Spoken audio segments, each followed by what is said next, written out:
Hi everyone, welcome back. Thanks for joining us today. We've got a brand new story to share with you, so let's begin. My name's Frank, and let me tell you something straight off the bat. Sometimes being a stepfather is a thankless job. That might sound harsh, but if you've ever walked in those shoes, you know exactly what I mean. You give your time, your energy, your money, your love, and sometimes it just doesn't come back the way you hoped. You try to fill a space that was left by someone else, thinking that love and consistency will be enough. But sometimes it isn't. I came to this realization on Christmas night, right there at the dinner table, surrounded by family. That's when I got up and made decisions that would shock everyone at that table. When I first met Sophia, the woman who later became my wife, she struck me as one of those people who had ambition. Back then, I had no reason to think she was hiding anything. To me, she was single, independent, and figuring out life like the rest of us. We started going out and slowly getting to know each other. I felt myself falling for her in a way words can't describe. But here's what I didn't know at the time. Sophia was already a mother. She had a daughter, Kara, who was 4 years old and living in another city with her grandparents. Sophia didn't tell me about her daughter in the beginning, and I'm not going to pretend I wasn't a little taken aback when I eventually found out. She visited her when she could, but Kara wasn't part of her daily life at that point. Sophia later opened up one night when we were talking about our pasts. She told me she got pregnant in her late teens. It was for a boy she had loved deeply at the time, someone she thought would be her forever. But when she told him she was pregnant, he flat out denied it, said it couldn't be his. That crushed her. Eventually, he came around and accepted that Kara was his child, but by then, Sophia had already seen too much. The guy was always in and out of trouble. Nothing about him screamed responsible father. She said she didn't want that kind of man near her daughter, not if she could help it. I sat there listening to her story, and honestly, I didn't see her as a woman with baggage. I saw her as someone who had survived something hard. Her story made me feel something deeper, not just for her, but for her daughter, too. I told her that night that if this was going to be serious between us, then I wouldn't just be with her. I'd be stepping into the role of someone who's there for Kara, too. I meant that. Looking back, I didn't fully understand what it would mean to take in someone else's child as your own, but I made that choice because I loved Sophia, and I believed that a child born out of a hard story deserved a soft landing in life. I accepted her. I accepted Kara. And in my heart, that meant something. I just didn't know yet what it would eventually cost me. After Sophia and I got married, I asked for Kara, her daughter, to be with us, under the same roof. Sophia thought about it and agreed. So we made arrangements, and Kara came to live with us permanently. Those early days were good. At that point, Kara was our only child, and I genuinely poured myself into fatherhood. I knew I didn't share her blood, but that never mattered to me. From the moment she started living with us, I treated her like she was mine. I wanted her to feel safe, loved, and chosen. 2 years later, Sophia and I had a child together, Kara's younger sister. You'd think that might change the dynamics, but I made a very conscious decision that it wouldn't. From the very start, I was intentional about one thing. Both girls would get equal love from me. So, whether it was birthdays, bedtime stories, school events, or just sitting around the dinner table, I made sure Kara never felt like she was being replaced or pushed aside. To me, they were both my daughters. Back then, we weren't rich, but we were comfortable enough. And even with that, I understood something really clearly. Time moves fast, and college sneaks up on you quicker than you think. Tuition fees aren't getting any cheaper, and the last thing I wanted was for either of the girls to start their adult life buried in debt, just because we didn't plan ahead. That's when I made the decision to start a college fund. I didn't tell Sophia, my wife. I opened 2 separate accounts, one for Kara and one for my biological daughter. I put the same amount into each fund every month, as much as I could manage. With time, interest, and consistency, it added up. When Kara started hitting her teenage years, her attitude changed. She wasn't the same little girl who used to run to the door when I got back from work or sit beside me during movies. At first, I chalked it up to normal teenage behavior and a phase. I kept reminding her in little ways that I was still here. Then one day, I found out the real reason. She had been in contact with her biological father. I didn't find this out from her. I had to hear it through a roundabout way, and when I confronted Sophia about it, she told me the truth. She said Kara's father had somehow gotten her number and reached out. According to Sophia, he said he wanted to be part of Kara's life again. He wanted to build a relationship. When I asked why no one told me, Sophia gave me that look. She said she didn't feel it was her place to say no, that he was still her father, and maybe it would do Kara some good to know him. That explanation didn't sit right with me. I felt like I had been pushed to the side. It hurt more than I can explain, but I didn't argue. I just nodded and walked away. From then on, Kara grew colder. I didn't want to be the guy who overreacted, who took things personally when he shouldn't. So I kept loving her. I still paid attention to the things she liked, got her what she needed, helped with school, and kept her tutor going. I never once treated her less than her younger sister. I kept believing that one day she'd see I was still the same man who opened his heart to her all those years ago, before she even knew what the word Dad was supposed to feel like. For Kara's 17th birthday, I spent weeks thinking about the right gift. And after weighing the options, I decided to buy her a brand new Honda Civic. It wasn't the flashiest car on the market, but it was dependable, affordable to maintain, and safe. I figure it was the perfect first car for a teenager heading off to college soon. I even picked a sleek silver color, paid for the insurance in advance, and got her name put on it properly.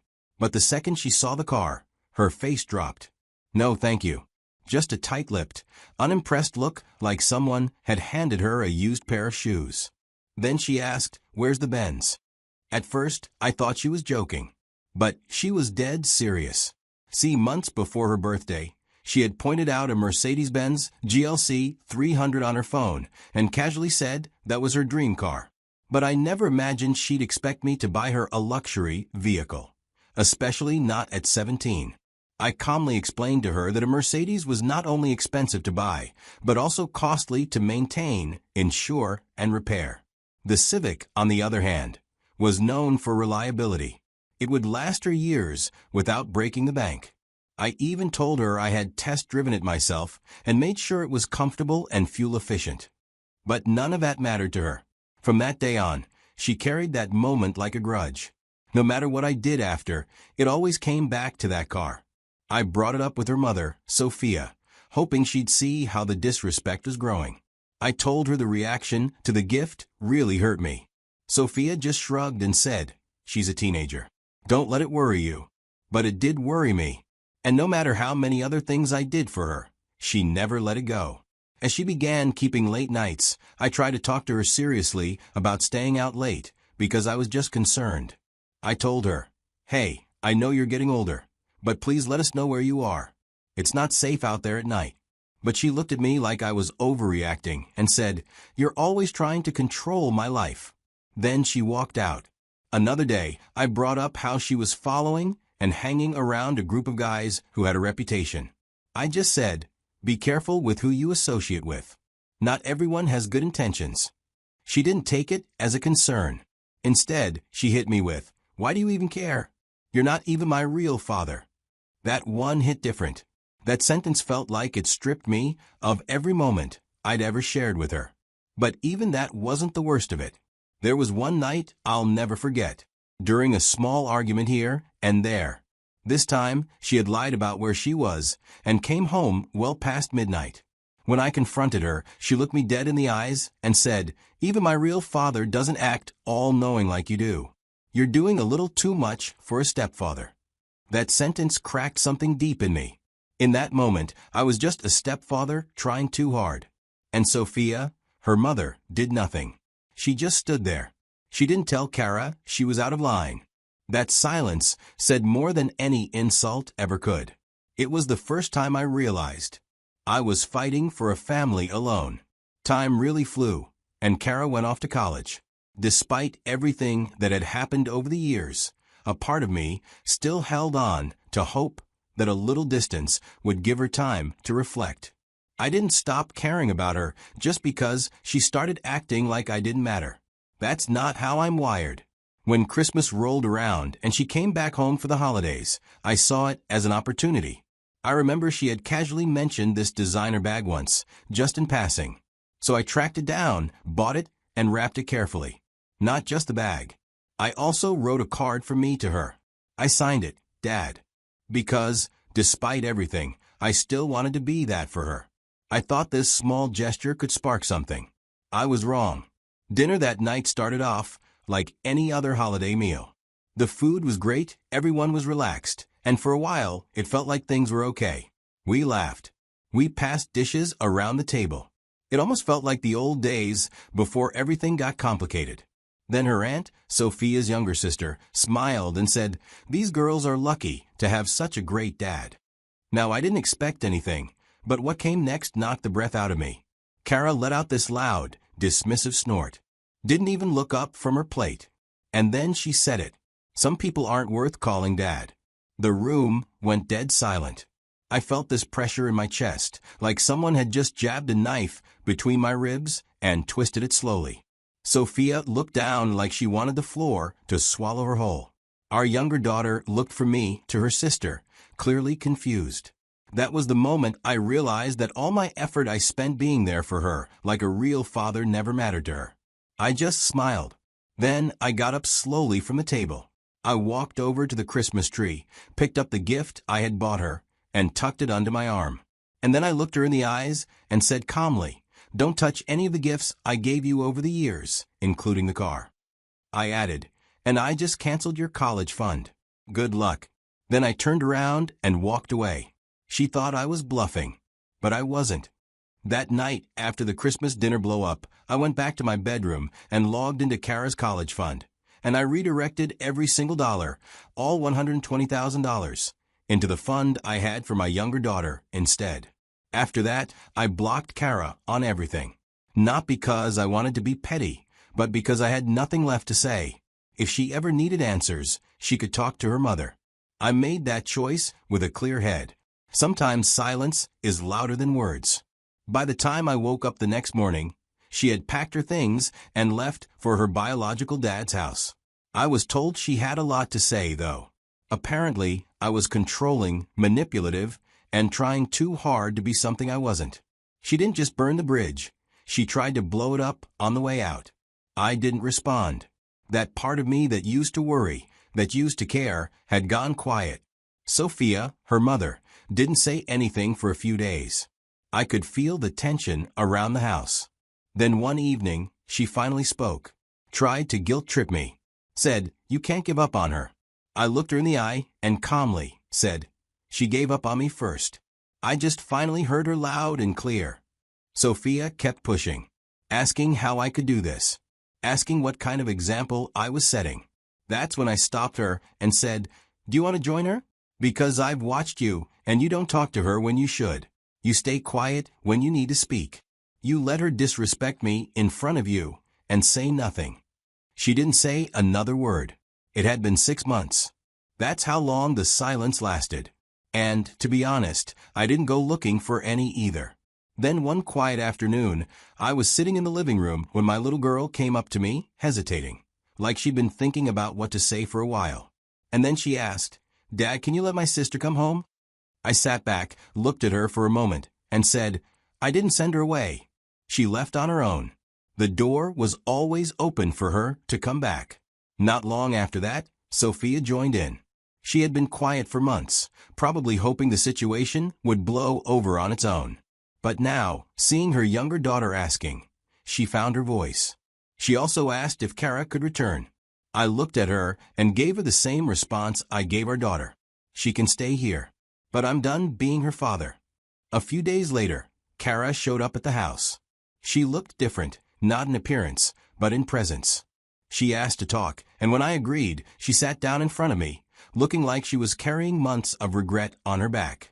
She apologized, told me she had tried to call, said she messaged me on every platform she could find, but she realized I had blocked her everywhere. And yes, I had. I let her speak as she cried and admitted she made a mistake. I didn't flinch. I wasn't about to open myself up to that again. I looked at her calmly and said, "You can stay, but I won't be responsible for you." She burned that bridge. Then I added, And if you disrespect me again, you'll be gone for good." She didn't argue, didn't talk back. She just nodded. And in that moment, she probably realized the difference between someone who chose to love her and someone who simply shared her DNA. Eventually, I found out that life with her dad wasn't what she thought it would be. It wasn't a fairy tale she must have imagined when she kept comparing everything I did with what she thought her real father would have done better. The truth is, the man couldn't provide the kind of structure, support, or comfort I had worked so hard to give her. He didn't have the means. And to make things worse, his wife saw her as an extra mouth to feed and an inconvenience.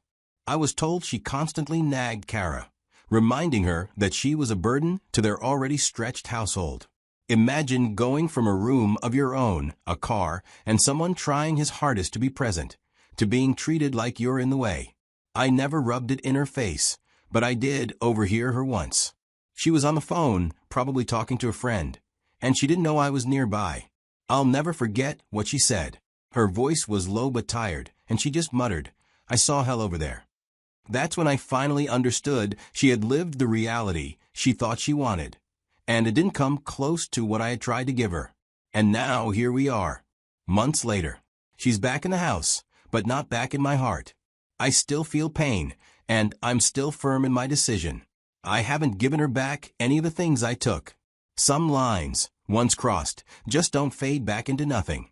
Could that change someday? Maybe. I'm not going to pretend I'm made of stone. She'll have to build her future without them, at least for now. But I'm curious. I'd genuinely like to hear your thoughts. What would you have done? Have you ever been in a situation like this? Maybe not exactly, but something close? Drop your opinion or share your experience in the comments. I read every one. Let's talk about it.